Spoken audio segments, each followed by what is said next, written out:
বিভিন্ন ৰাইজৰ লগতে আছোঁ। অসম গণ পৰিষদ দলৰ লগত আমি জড়িত হৈ আছোঁ। আপোনালোকৰ দুখ দূৰ আমি সভাৰ কাম আৰম্ভ কৰিব খুজিছোঁ। মই প্ৰথমতে আমাৰ সভাপতি শ্ৰীযুত ত্ৰিনয়ন বৰুৱাক মই তেখেত ভিতৰত যাব লাগিব, য'ত আইন হয়, য'ত উন্নয়নেৰ পুঁজি থাকে, য'ত কলম থাকে। মুছলমানসকলৰ প্ৰতিনিধি সময় হৈছে ভিতৰত সোমাবলৈ।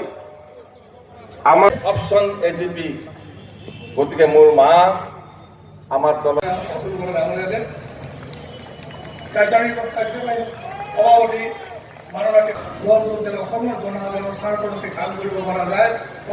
দলৰ সন্মানিত সভাপতি ডাঙৰীয়া আমাৰ অভ্যৰ্থনা সমিতিৰ ফালৰ পৰা এখন ফুলাম গামোচাৰে সম্বৰ্ধনা জনাব। আমাৰ জ্যেষ্ঠ নেতা সাতগড়ৰ বিধায়ক ত্ৰিভুৱন চৌধুৰী ডাঙৰীয়াক সম্বৰ্ধনা জনাবৰ কাৰণে আমি অসম গণ পৰিষদ এটা আঞ্চলিক ৰাজনৈতিক দল। আমি ভাৰতীয় জনতা পাৰ্টিৰ লগত মিত্ৰতা স্থাপন কৰি 2016 চনৰ নিৰ্বাচনত 14খন আসন দখল কৰি আমি ভাৰতীয় জনতা পাৰ্টি মিত্ৰতাধীন চৰকাৰখনৰ অংশীদাৰ হৈ যোৱা 4.5 বছৰে আমি মন্ত্ৰীসভাত শাসকীয় দলৰ অংশীদাৰ হিচাপে আমি কাৰ্যনিৰ্বাহ কৰিছোঁ। অহা এপ্ৰিল মে মাহৰ নিৰ্বাচন আৰু এই এপ্ৰিল মে মাহৰ নিৰ্বাচনৰ প্ৰাক মুহূৰ্তত আজি আমি অভয়াপুৰীত অসম গণ পৰিষদ এই আঞ্চলিক ৰাজনৈতিক দলটো আমি কিমান শক্তিশালী, আমাৰ স্থিতি কিমান শক্তিশালী, আমি সাংগঠনিক দিশত কিমান শক্তি আমাৰ আছে, এই কথাটো আজিৰ এই গণসমাৱেশত এই ঐক্য সমাৰোহত সমবেত হোৱা ৰাইজেই প্ৰমাণ কৰিছে যে অভয়াপুৰী উত্তৰ আৰু অভয়াপুৰী দক্ষিণ বিধানসভা সমষ্টিত আমি কিমান শক্তিশালী। আমাৰ দলৰ কৰ্মীসকল, আমাৰ দলৰ ইয়াত বিৰোধী পক্ষৰ বিধায়ক থকাৰ পিছত এই দুইটা সমষ্টিত দলীয় যি ভেটি, দলৰ যি সংগঠন, এই দলীয় ভেটি আৰু সংগঠন আপোনালোকে একো নেপায়ো মজবুত কৰি ৰাখিছে।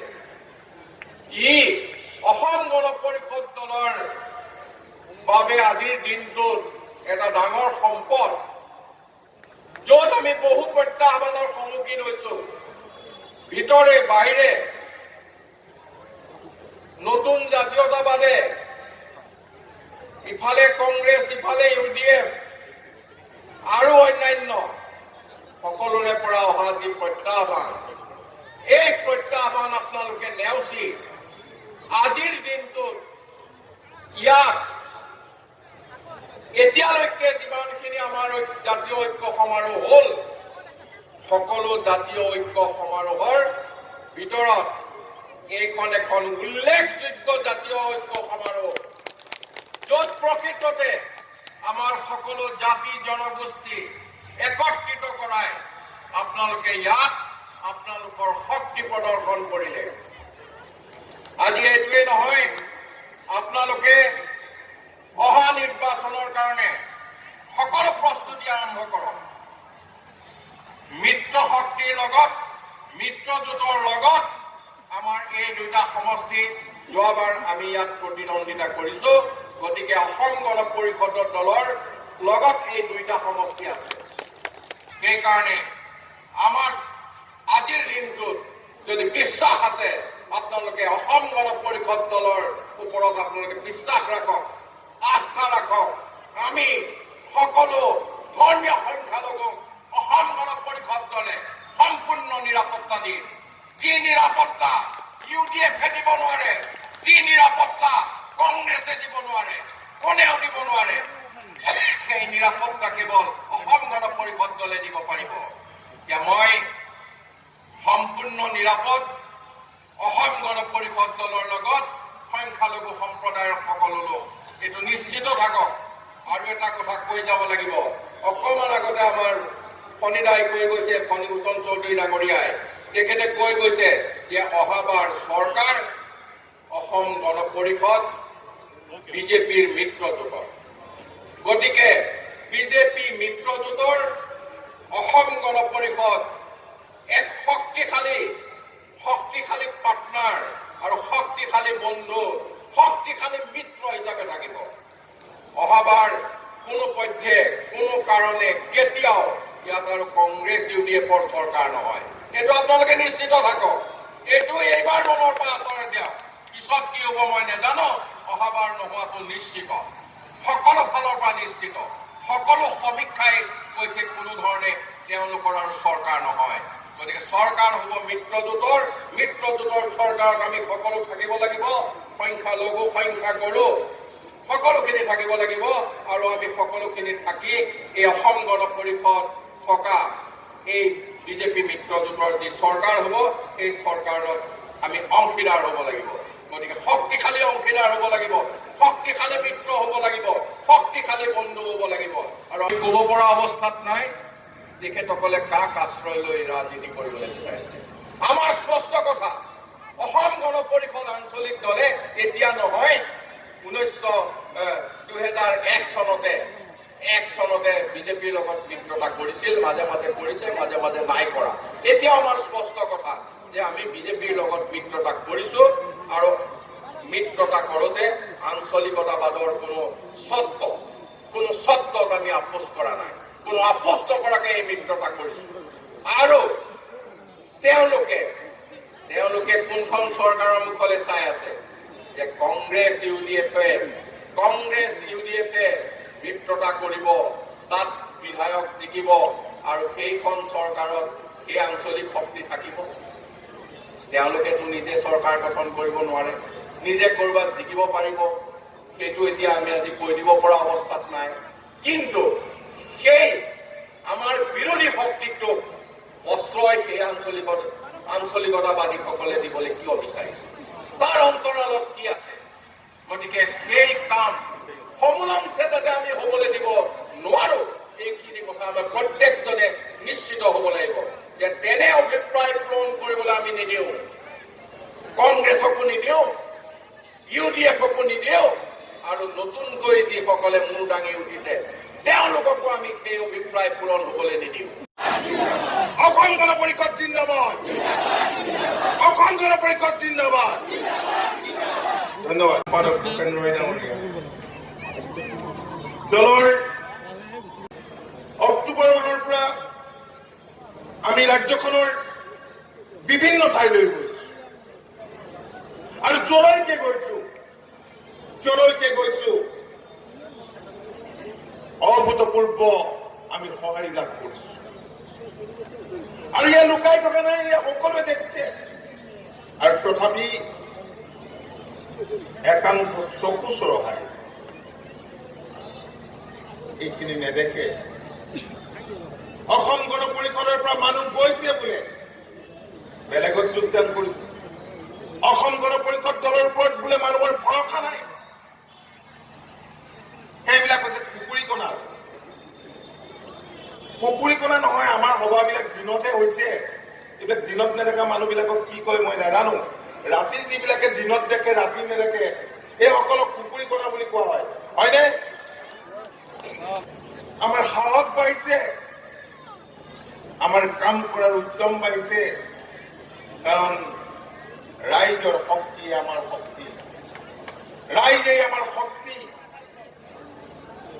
ৰাইজৰ ওপৰত অগাধ বিশ্বাস আৰু আস্থা আমাৰ আছে, আৰু ৰাইজৰো হয়তো আমাৰ প্ৰতি বিশ্বাস আৰু আস্থা ঘূৰি আহিছে। অহাকালিলৈ ডেৰগাঁৱত জাতীয় ঐক্য সমাৰোহ অনুষ্ঠিত হ'ব। আমি আগুৱাই যাম আৰু আমি জয়ৰ মুখ দেখিম। আপোনালোকে জানে যে অসম গণ পৰিষদ দল অসম আন্দোলনৰ মাজেৰে, সংগ্ৰামৰ মাজেৰে জন্ম পোৱা এটা দল, যিটো আন্দোলনত 860 জন শ্বহীদ হৈছিল, আমি শ্বহীদ ঘোষণা কৰিছিলোঁ, সেইসকলক সেই সময়ৰ কংগ্ৰেছ চৰকাৰে হত্যা কৰিছিল, বিভিন্ন ধৰণৰ হত্যা কৰিছিল, হানি কুটি হত্যা কৰিছিল। আৰু আমাৰ জিলাতেই 7 জনক বান্ধি মেলি হত্যা কৰা হৈছিল, যাক সপ্তশ্বহীদ বুলি কোৱা হয়। বিভিন্নজন বিভিন্ন ধৰণে নিৰ্যাতিত হৈছিল আৰু তাৰ ফলশ্ৰুতিতেই ভাৰত চৰকাৰে, কেন্দ্ৰীয় চৰকাৰে সেই সময়ত আন্দোলনকাৰী নেতৃত্বৰ লগত এক চুক্তি কৰিবলৈ বাধ্য হৈছিল। কিন্তু চুক্তি কৰিলে, কিন্তু চুক্তি ৰূপায়ণৰ কাৰণে যিখিনি কেন্দ্ৰীয় চৰকাৰৰ কৰণীয় আছিল, বিভিন্ন দলৰ চৰকাৰ আহিল গ'ল, কিন্তু কোনেও নকৰিলে। অসম গণ পৰিষদ দল ক্ষমতালৈ আহিছিল 85 চনত, অসম গণ পৰিষদ দল ক্ষমতালৈ আহিছিল 96 চনত। ৰাজ্য চৰকাৰৰ সীমাবদ্ধতাৰ কাৰণে, IMDT আইন থকাৰ কাৰণে মূল ইছ্যুটোৰ ক্ষেত্ৰত বিদেশী নাগৰিক চিনাক্তকৰণ আৰু বহিষ্কৰণৰ ক্ষেত্ৰত আমাৰ চৰকাৰ সফল হ'ব নোৱাৰিলে। আৰু ৰাইজক অসম গণ পৰিষদৰ সেই সময়ৰ নেতৃত্বই সঠিকভাৱে হয়তো বুজাই দিবলৈ যাৰ ফলশ্ৰুতিত তাৰ পিছৰ পৰ্যায়ত চেগা চুৰুকাকৈ ভাৰতীয় জনতা পাৰ্টীৰ লগত মিত্ৰতা হৈছিল। অসম গণ পৰিষদ দলে CPIৰ লগতো মিত্ৰতা কৰি চৰকাৰ কৰিছে, CPMৰ লগতো মিত্ৰতা কৰিছে। গতিকে অসম গণ পৰিষদ দলে কেৱল ভাৰতীয় জনতা পাৰ্টীৰ লগত মিত্ৰতা কৰিছে এনে নহয়, আজি বহুতেই আৰু বিশেষভাৱে যি পুনৰ কংগ্ৰেছ আৰু AIUDFক ক্ষমতাত আনিব বিচাৰে, সেইসকলে ব্যাপকভাৱে প্ৰচাৰ চলাই যে অসম গণ পৰিষদ দলে নিজৰ চৰিত্ৰ বিসঞ্জন দিলে।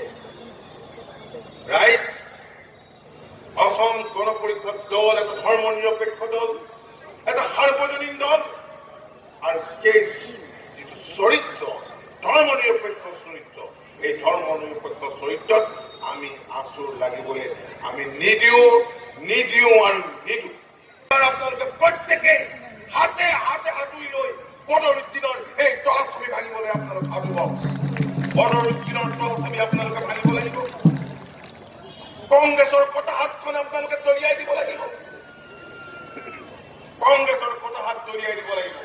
আপোনালোকে ভুল নকৰিব, কাৰণ কংগ্ৰেছ AIUDFৰ মিত্ৰতাৰ পিছত মিত্ৰতাটো হৈছে আপোনালোকে জানে, দুৰ্বল কৰিবৰ কাৰণে অসম গণ পৰিষদ দলক বদনাম দি নতুন নতুন কেতবোৰ আঞ্চলিক ৰাজনৈতিক দলৰ সৃষ্টি কৰিছে। আঞ্চলিক ৰাজনৈতিক দলৰ সৃষ্টি কৰিছে।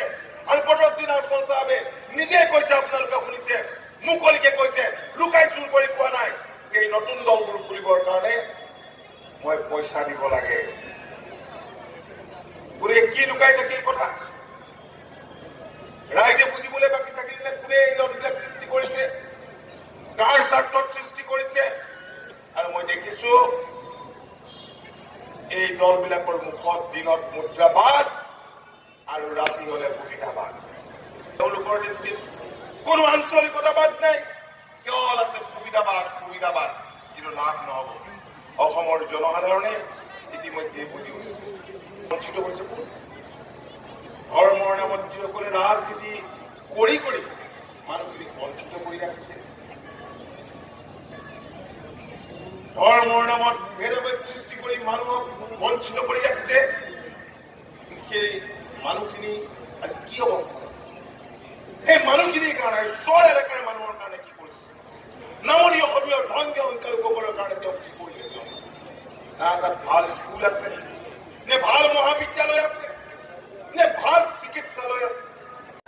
শাস্ত্ৰীয় গায়নৰ জৰিয়তে পোৱা নাছিলো সেই সেই দতৰাৰ ধ্বনি কৰবাৰ ভিতৰত বাজি উঠিলে। আৰু মোৰ কাৰণে সেয়াই সাধনা, সংগীতৰ সেয়াই সাধনা। আৰু জাতিৰ পৰিচয়ো মোৰ কাৰণে দতৰাই, মোৰ কাৰণে পৃথক নহয় এই গোটেইবোৰ কথা। গতিকে অভয়া কৰি আহি আপোনাৰ সভা পাই অতি পোৱা যেন লাগিছে মৰি হে শাম শয়নে স্বপনে তোমাৰ নাম নদীৰ পাৰত আমরা মরিল আতাপিলা কাঁচা খাই দিন দয়াল করুণাময় রাম নারায়ণ দিন দয়াল করুণাময় রাম নারায়ণ মই এতিয়া অলপ এইফালে যাব পাৰোঁ মাজত কাৰণ এইফালে ৰাইজৰ লগত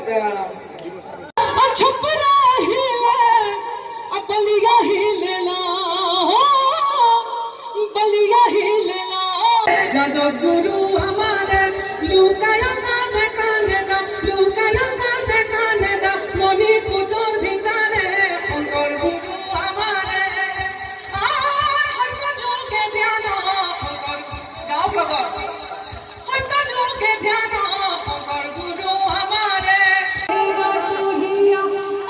ठहर ठहर ये सुहानी सी डगर जरा देखने दे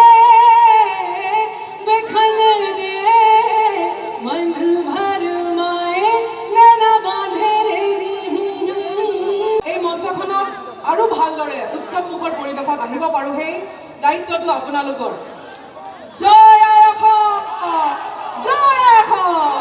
মানে শত্ৰুপক্ষক মই যিকোনো ক্ষেত্ৰত মোৰ সাংস্কৃতিক ক্ষেত্ৰতো অপজিট যোনটো পক্ষ তেওঁক পটকৈ উইক বুলি ভাবি পেলাই আগবঢ়াটো উচিত নহয় মই গতিকে যিকোনো খবৰে মোক বিৰাট বেছি উৎফুল্লিত কৰি দিয়া বা বিৰাট নকাৰাত্মক খবৰ এটা বিৰাট হতাশ কৰি দিয়া সেইটো থাকিব নালাগে আচলতে একদম এটা নিউট্ৰেল এটা মাইণ্ড এটাত লৈ চলিব লাগে মই সেইধৰণে চলোঁ ভাল হ'লে ভাল কিন্তু মোৰ কথা হ'ল কম কষ্ট কৰিব লাগে কৰ্ম কৰিব লাগে 100% এফৰ্ট কৰিব লাগে আৰু তাৰে আজি ইয়াতে অভয়াপুৰীটো সেই কষ্টৰ দিশেই অগপ দলে বহু লাগি আছে বহু আমি জাতীয় ঐক্য সমাৰোহ বিভিন্ন জেগাত কৰি আছোঁ মই ভাবোঁ সন্মানিত শুদ্ধ দিশত কৰ্ম কৰি গ'লে আপুনি ভাল ফলাফল পাব বাইদেউ অভয়াপুৰীৰ তিনিটা বঙাইগাঁও উত্তৰ অভয়াপুৰী দক্ষিণ অভয়াপুৰী আৰু বঙাইগাঁও তিনিওটা আপোনালোকৰ দলৰে থাকিব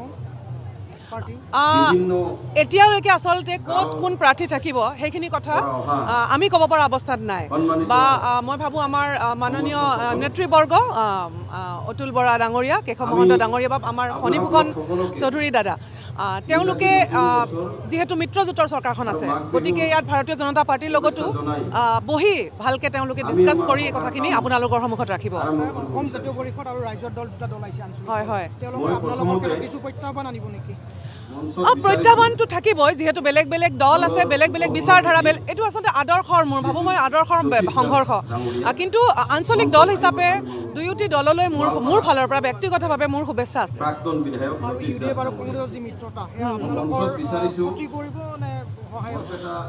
UDF আৰু কংগ্ৰেছে এইটো সহায় কৰাৰ প্ৰশ্নই নুঠে আৰু মই ভাবোঁ AIUDF বিশেষকৈ সংখ্যালঘু বৰ্গক মই প্ৰত্যেক মঞ্চতে মই এইখিনিয়ে বুজাব চেষ্টা কৰিছোঁ যে AIUDF যোনটো বিচাৰধাৰা সেইটো কিন্তু বিশেষকৈ বংগদেশীয় মুছলমানসকলে এইখিনি কথা বুজা উচিত যে AIUDFৰ বিচাৰধাৰাৰ লগত যদি আপোনালোক থাকে সদায় কিন্তু সন্দেহযুক্ত বাংলাদেশী নেকি এই কথাখিনিৰ লগত তেওঁলোক সদায় থাকি যাব আৰু মূল সুঁতিৰ অসমীয়া সমাজলৈ যদি আহিব বিচাৰে যে অসমত আছোঁ আমি বাংলাদেশী নহয় আমি অসমীয়া এই কথাখিনি এই সমাজলৈ আহিবলৈ তেওঁলোক আমাৰ অগপ মূলধাৰাৰ যি আমাৰ অসম গণ পৰিষদ য'ত আমি অসমীয়া ৰূপে সকলোকে গ্ৰহণ কৰিব বিচাৰিছোঁ মাৰোৱাৰী বিহাৰী বঙালী সকলোকে গতিকে মই ভাবোঁ AIUDF আৰু কংগ্ৰেছৰ পৰা বিশেষকৈ সংখ্যালঘু বৰ্গ অসম গণ পৰিষদৰ মজিয়ালৈ অহা উচিত মই সেইটোৱে আহ্বান কৰিম থেংক ইউ ইয়াত এখন অভূতপূৰ্ব সভা হৈছে স্বতঃস্ফূৰ্ত ৰাইজৰ সহযোগ এইবাৰ আমি এঘণ্টা বাইকত আমাৰ মাজত উপস্থিত এঘণ্টা বাইকত আহিছোঁ আৰু বৰপেটা সমষ্টিৰ যথেষ্টখিনি ৰাইজৰ সঁহাৰি পাইছোঁ শ্ৰী আৰু এই সভাৰ যি থলী এই সভাথলীত ইয়াত জনসমুদ্ৰ হৈছে আৰু সকলোৰে আমি আশীৰ্বাদ বিচাৰিম কি ক'ব চাওক আমাৰ বিশ্বাস অসমৰ জনসাধাৰণৰ ওপৰত আছে কাৰণ অসমৰ ৰাইজে ৰাজ্যখনৰ বিকাশ বিচাৰিছে উন্নয়ন বিচাৰিছে দ্ৰুত উন্নয়ন দুৰ্নীতিমুক্ত প্ৰশাসন বিজেপি নেতৃত্বাধীন মিত্ৰজোঁট চৰকাৰখনে যোৱা সময়ছোৱাত গুড গভৰ্নেন্স দিবৰ কাৰণে যিখিনি কৰিছে বা সকলো শ্ৰেণীৰ জনসাধাৰণৰ কাৰণে বিধৱা বৃদ্ধ বৃদ্ধা কৃষক শ্ৰমিক সকলো শ্ৰেণীৰ জনসাধাৰণৰ কাৰণে যিখিনি কৰিছে আমাৰ দৃঢ় বিশ্বাস যে ৰাইজে অহা নিৰ্বাচনত পুনৰ বিজেপি নেতৃত্বাধীন মিত্ৰজোঁট চৰকাৰকেই ক্ষমতাত অধিষ্ঠিত কৰিব। সংবাদ মাধ্যমত কৈছে যে অগপ 3গৰাকীকৈ বিধায়ক বিজেপিত যোগদান কৰিব। কোন কোন আচলতে বিধায়ক কেইজন? আপোনালোকে জানিব, আপোনালোকে এইবিলাক খুচৰি থাকে, সুধি থাকে, গতিকে আপোনালোকে তেওঁকে কৈ দিব। মই নাজানো, মোৰ কোনো বিধায়ক নাযায়, মই নাজানো। ইতিমধ্যে অসমত কেইবাটাও আঞ্চলিক দল জন্ম হৈছে আৰু আপোনালোকে এটা অভিযোগো আনিছে যে কংগ্ৰেছ আৰু AUDFৰ পৃষ্ঠপোষকতাত এই দলসমূহ গঠন হৈছে। আচলতে কি ধৰণৰ কথাটো যে তেওঁলোকক সাৰ পানী যোগাইছে নেকি? চাওক, মই বাৰম্বাৰ এই কথাখিনি কৈ থাকিব বিচৰা নাই, কাৰণ এই কথাটো সকলোৱে এতিয়া গম পাইছে, এই কথাটো লুকাই থকা নাই। কাৰণ বদৰুদ্দিন আজমল চাহাবেও নিজে কৈছে যে মই এনেকুৱাবিলাক দলক পইচা দিব লাগে কৰিবৰ কাৰণে, কথাখিনি তেওঁ নিজে কৈছে। এতিয়া ৰাইজে, মই ভাবোঁ যে আমি যি অভূতপূৰ্ব সঁহাৰি বৰ্তমান সময়ত লাভ কৰিছোঁ, এইবিলাক হৈছে মূল কাৰণ। ৰাইজে যেতিয়া বুজিছে যে আচলতে অসম গণ পৰিষদ দলৰ বিৰুদ্ধে এটা ষড়যন্ত্ৰ চলিছে, কাৰণ অসম গণ পৰিষদ দলৰ বিৰুদ্ধে ষড়যন্ত্ৰ মানে অসমত আঞ্চলিকতাবাদ ধ্বংস কৰাৰ এটা ষড়যন্ত্ৰ। আৰু আঞ্চলিকতাবাদ বহুতৰ কোনোবাই দল নকৰিলেও মনৰ ভিতৰত তেনেকুৱা চিন্তা, তেনেকুৱা থাকে। গতিকে সেইকাৰণেই অসম গণ পৰিষদ দলৰ প্ৰতি মই ভাবোঁ যে আমি যি সঁহাৰি লাভ কৰিছোঁ আৰু সেইকাৰণে আমাক ব্যাপক সঁহাৰি দিছে। আৰু আমি ৰাইজে গম পাইছে যে আমি যি কৰিছোঁ আমি ৰাজ্যখনৰ স্বাৰ্থৰ কাৰণে, দহৰ হিতৰ কাৰণে আমি কৰিছোঁ। আমি জনসাধাৰণক বিশ্বাসঘাতকতা কৰা বুলি যিখিনি অভিযোগ আমাৰ ওপৰত উত্থাপন কৰে বা জাতীয়তাবাদ ধ্বংস কৰা বুলি, আমিতো এই কথাটো স্পষ্টভাৱে কৈছোঁ যে মিত্ৰতা মানে আত্মসমৰ্পণ নহয়, মিত্ৰতা মানে বশ্যতা স্বীকাৰ নহয়, মিত্ৰতা মানে তলত নহয়, মিত্ৰতা সময়ৰ আহ্বান। আৰু সেই মিত্ৰতা আমি কৰিছোঁ, কাৰণ আমি এইকাৰণে কৰিছোঁ যে এয়া সময়ৰ আহ্বান আৰু আমি ৰাজ্যখনক আগুৱাই লৈ যাব লাগিব। কাৰণ আমি চৰকাৰো কৰিছিলোঁ, চৰকাৰ গঠন কৰোঁতে আমি যিখিনি কাম আমি কৰিব নোৱাৰিলোঁ, সেই কামখিনি আমি গভীৰভাৱে আশা কৰিছোঁ আৰু বিশ্বাস ৰাখিছোঁ যে বিজেপি নেতৃত্বাধীন মিত্ৰজোঁট চৰকাৰে কৰিব। অগপৰ সন্মুখত প্ৰত্যাহ্বান কিমান বুলি ভাবে এই নতুন যিবিলাক যি শক্তি? আমি যিকোনো প্ৰত্যাহ্বান নেওচিবলৈ আমি সাজু আছোঁ, আমাৰ দলৰ প্ৰতিজন সৈনিক সাজু, আৰু সেইকাৰণেই দলটোৰ এনেদৰে উত্থান ঘটিছে। আপোনালোকৰ এইবাৰ প্ৰচাৰ কিমান হাইটেক বা কিমান IT হেল্প লোৱা হ'ব? আমি ছ'চিয়েল মিডিয়া, ইনষ্টাগ্ৰাম, মানে ছ'চিয়েল মিডিয়াৰ ওপৰত আমি গুৰুত্ব আৰোপ কৰিছোঁ। আমাৰ আৰম্ভ কৰা কিছু পিছতীয়া হৈছে, কিন্তু যোৱা দিনকেইটাত ক্ষিপ্ৰতাৰে এই কামখিনি আমি আগবঢ়াই নিবলৈ চেষ্টা কৰিছোঁ আৰু সহযোগিতা আমি পাইছোঁ। আমি শেহতীয়াকৈ মিছ কলৰ জৰিয়তে সভ্যৱৰ্তীৰ আমি ব্যৱস্থা কৰিছোঁ। 21ৰ নিৰ্বাচনত বিশেষকৈ AUDF মাজত যদি মিত্ৰতা হয়, অগপ বা মিত্ৰ দলৰ কেনেকুৱা ক্ষতি হ'ব বুলি আপোনালোকে আশা কৰে বা হ'ব নেকি? ক্ষতি নহয়, অকণো ক্ষতি নহয়। ক্ষতি তেওঁলোকৰ হ'ব, আৰু আমিতো কৈছোঁৱেই যে এই এলায়েন্স আনহলি এলায়েন্স। আপোনালোকৰ যিহেতু মিত্ৰতাৰ প্ৰথম কথাটো আহিব যে আসন বুজাবুজিৰ ক্ষেত্ৰত আপোনালোকে কি ধৰণে বিচাৰিব? আজি কৈছে যে অভয়পুৰীৰ যি দুটা সমষ্টি আছে, বঙাইগাঁও বাদ দি পূৰ্বতে আপোনালোকৰ প্ৰতিনিধি এই সমষ্টিসমূহৰ আমি চাই আছোঁ ক'ত ক'ত আমাৰ সম্ভাৱনা আছে, ক'ত ক'ত সম্ভাৱনা আছে। প্ৰথম কথা হ'ল যে আমি যোৱাবাৰ 14খন আসনত আমি জয়লাভ কৰিছোঁ, 24খন আসন আমি পোনপটীয়াভাৱে 24খন আসনত প্ৰতিদ্বন্দ্বিতা কৰিছিলোঁ আৰু 4খনত বন্ধুত্বমূলক প্ৰতিদ্বন্দ্বিতা।